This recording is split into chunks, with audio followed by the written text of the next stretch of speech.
How you doing? My name is Caleb Holmesley, and I'm here talking about my interpersonal communication project.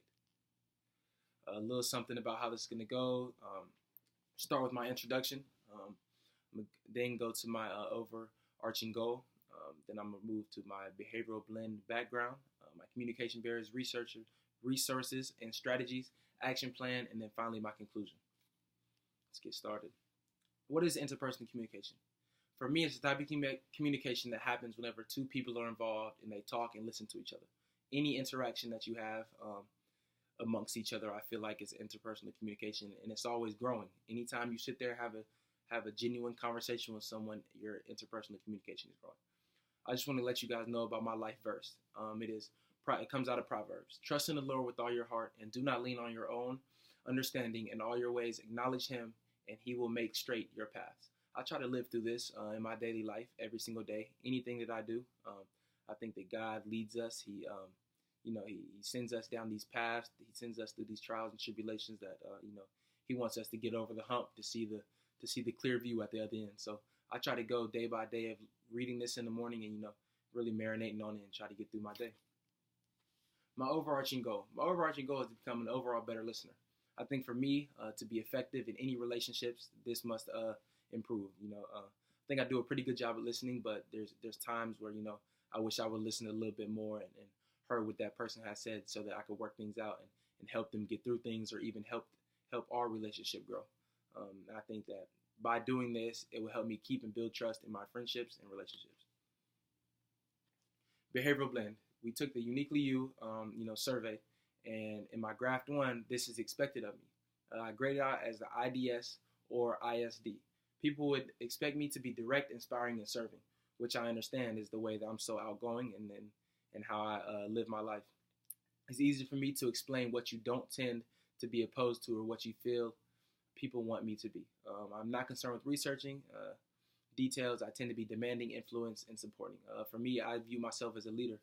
I try to lead by example and bring others along, and sometimes I may be demanding. Another Graph 2. This is me. I was actually graded above the midline. I wasn't expecting this personality type, but it says I'm an overachiever, and I would tend to that. I'm here actually at Liberty on a men's basketball scholarship. So I've always tried to overachieve, do what's not expected of me. Coming to work from where I come from, I really shouldn't be in this situation, but I got out of it, and I really stuck to what I know, and I got to this point today. A little bit about my background. I'm biracial. I'm a male. I'm actually in a relationship, and I've been in a relationship for 3 years now. I have one sibling. She's a sister. I have a sister. She's 19 years old. My family was actually divorced when I was 14. That hit me hard, and I think that's one of the reasons why I don't communicate the way that I do now is because of the things that I saw then and how my parents reacted during that. And I actually accepted Christ at age 19. Communication barriers. Listen without disagreeing. For me, I like to win a lot of things. I take pride in winning. So I think whenever I have a conversation with somebody, I think that it's key for me to listen without disagreeing. I want to win, like I said. So sometimes I disagree if I don't agree in what the person has to say. Difficult conversations is another communication barrier. I think this comes from the divorce and watched how my parents argued and bickered and me having to sit down and have difficult conversations. I think it's hard for me at times because it brings me back to that point.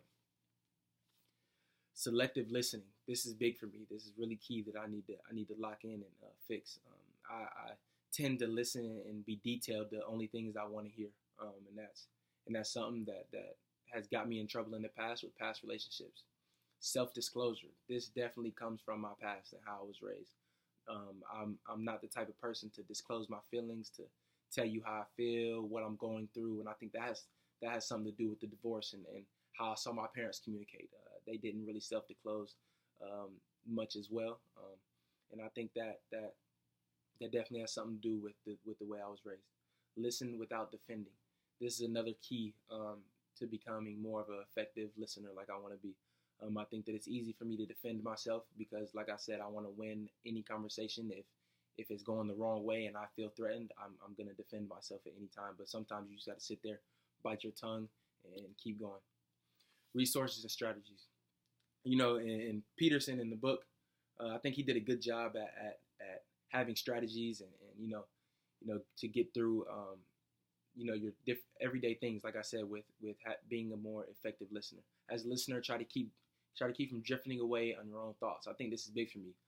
I think that sometimes when I'm listening, I may get bored if I don't hear something that I want to hear. So I'll just start thinking about something else, or I'll think about what's next. Self-disclosure is revealing to another person how you perceive and are reacting to the present situation and giving any information about yourself and your past that is relevant. For me, I think this is big in any of my relationship, especially in my relationship with my girlfriend. I think this is something that has to get better. I have to tell her more about my past and how I was raised, how I was brought up, just so she can see why I am the way I am today and how I'm trying to change. Action plan. Again, why don't we listen? I think Peterson did a good job. He said, hold on. He said, hold what the taker say gently in my hands and hand it back so my talker can see it clear.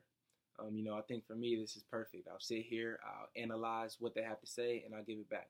In a research that I was, in my peer review journal that I was doing, it says you must listen first, evaluate second. I think this is huge. I've never thought of it that way, to listen first, take everything in, evaluate what they were saying, and then respond. In order to be a better listener, I will need to use the 0 to 10 scale that Peterson provided. I think this is huge because it's going to really make me lock in on their conversation and see how strong the feelings are between that talker and me. I think that whenever he's talking, she's talking, the more I'm locked in on what they're saying. Using this 0 to 10 scale is going to help me a lot. Play detective so that whenever someone is talking to me, I'm asking questions. I think this is huge again, like I said, to really lock in and stay into what they're saying. If I can ask questions to keep the conversation going or get more information so that I'm able to respond better, then that's what I need to do. Conclusion. This was a quote out of another peer review journal that I was doing. It says, as essential as our physical health to each of us is equal important to recognize how crucial good communication is for the health on our interpersonal relationships, to our roles as parents, children, friends, and lovers. I think this is huge. I don't think people see this as much as I don't think people think of this as much as they need to. Physical health is good, but in order to have healthy relationships, you have to be able to talk, and it has to be effectively.